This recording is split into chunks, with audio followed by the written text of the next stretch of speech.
Hey guys, in this video I wanted to talk about weapon variants. Now, I know that everybody has their own preference on different type of weapon, but I haven't really heard a lot about like what kind of variant is better over the other one or what the advantages are. In this video I wanted to kind of just go over that a little bit, and just primarily for the weapons that I use, the thing is that I want to talk about all of the weapon variants, but unfortunately I don't know enough about just every type of weapon. But I will go over as many as possible, and hopefully this will give you some idea. If you've never skilled into a weapon, maybe something that you haven't heard about, or a different thing that you haven't tried it. So, yeah, let's just get started. Anyways, out of all of these weapons, I have to say that my favorite right now is the assault combat rifle. Now you might be thinking, oh, he's just a scrub. He uses combat rifles. Well, you know what? If that's what you believe, then that's what I am. But the reason I like the combat rifle is because it has a short range to it, but it's super effective. It's just like an HMG, where if you get too close to it, you're gonna be able to shred people, but any further, like way too far out, and you pretty much just can't do any damage at all. So let's get started. Okay, mass drivers.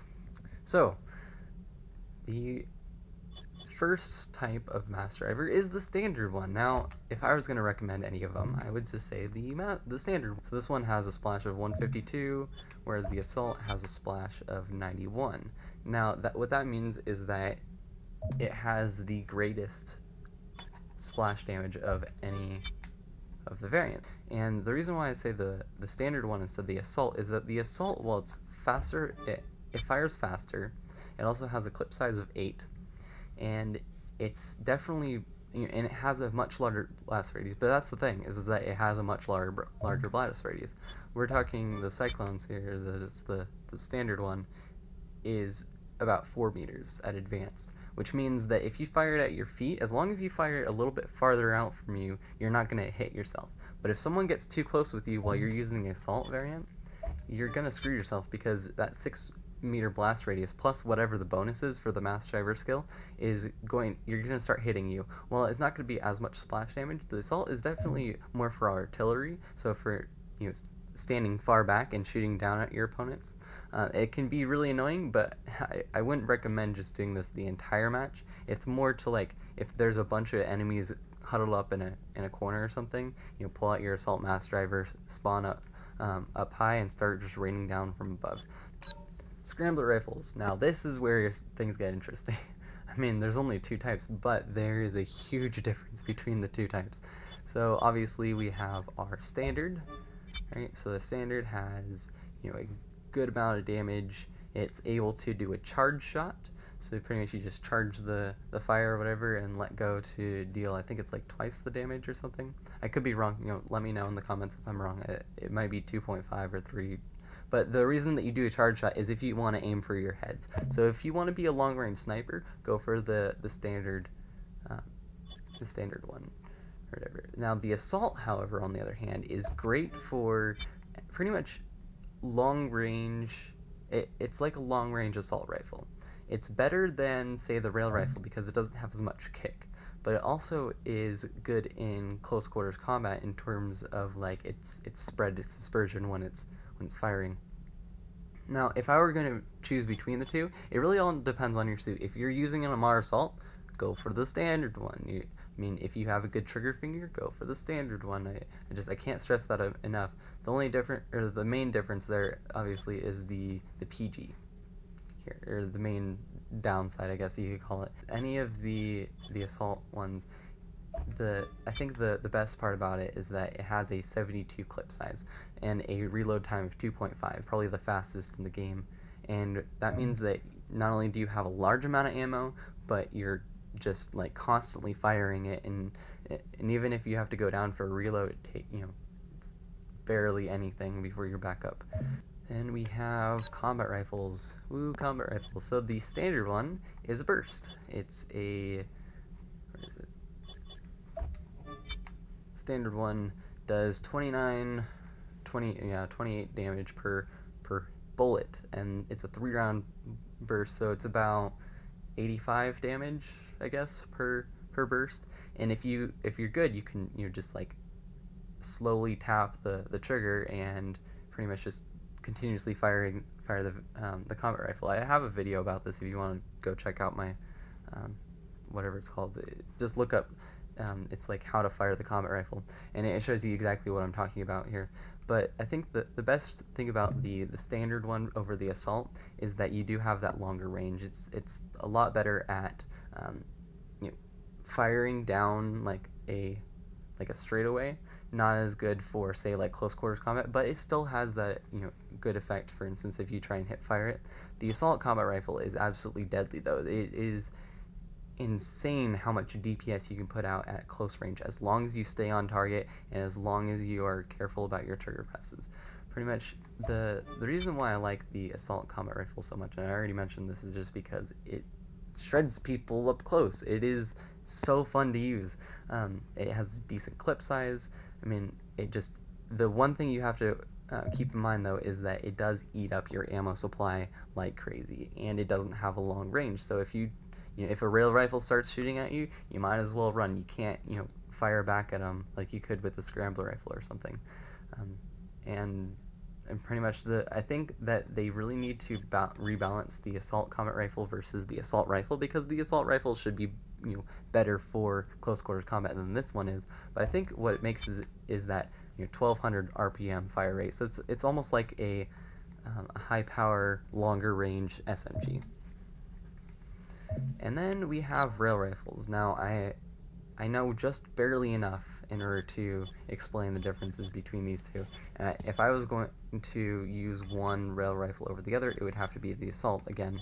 Now, the reason why I say that is because with the rail rifle, you get a, the rate of fire here is quite low. We're talking, like, you have to have every bullet connect in order for this thing to be effective. I mean, it does have a much longer range. I'm thinking like almost 80 to 100 or whatever at Proto, and then whereas the assault one doesn't have that range, but it still has that punch, and its rate of fire just makes it barely usable. It makes it so that you can actually use it in close quarters combat. I definitely like the iron sight over the scope too. It's just a personal preference.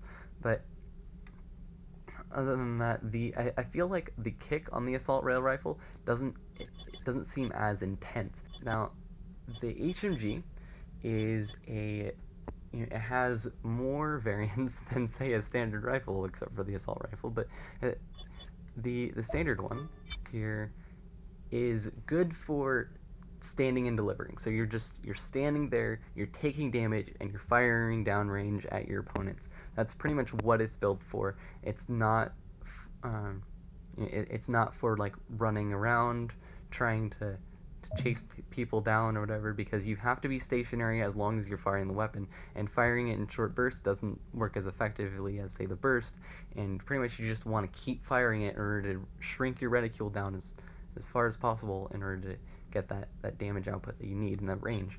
Then the burst HMG is, it has that higher rate of fire, and even though it's a lower damage, that higher rate of fire just makes it absolutely a beast in close quarters combat, and also gives you an extended range too. At least the extra damage output makes it feel like it has more range. So pretty much what you're doing is that you jump into combat, you start firing at people, and you make sure that you keep your reticule on the person as long as possible, and you can one-shot, two-shot people just like you would a shotgun. It's great for speed heavies, or if you just want to take on other heavies, because I think that the burst is probably the best anti-heavy HMG. But again, it all really depends on your skill level, your ability to keep on track, and how many headshots you can get with the thing. Trust me, headshots on heavies, key to winning any heavy engagement. Then we have the assault HMG, and I haven't really tested this a lot, but I've heard some really good things. It has the same same damage as the burst there, but the same rate of fire as the standard one. Now you might be thinking, okay, well that just means that it sucks, right? No, because it has a longer range.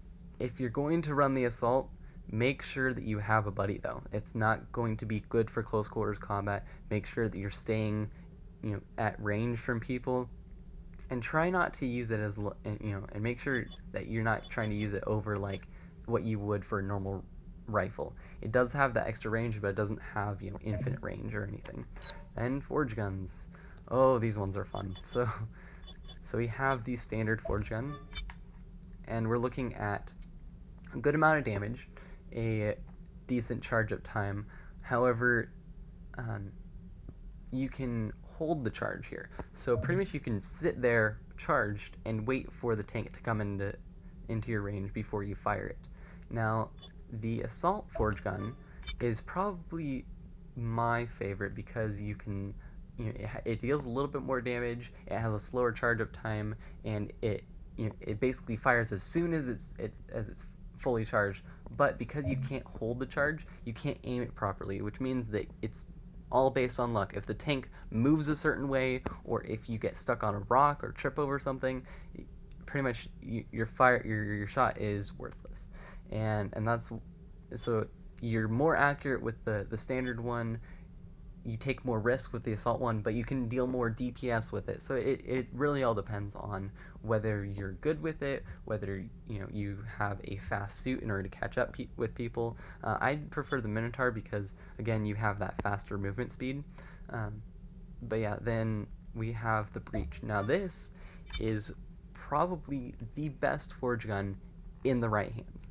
The reason why I say that is because you have to stay immobile while you charge. So you can't move. You can move technically, but you have to bunny hop. So you like bunny hop back and forth. And while you're firing it though, is that it takes so long. I mean, look at this. We're talking about a 6-second charge up time.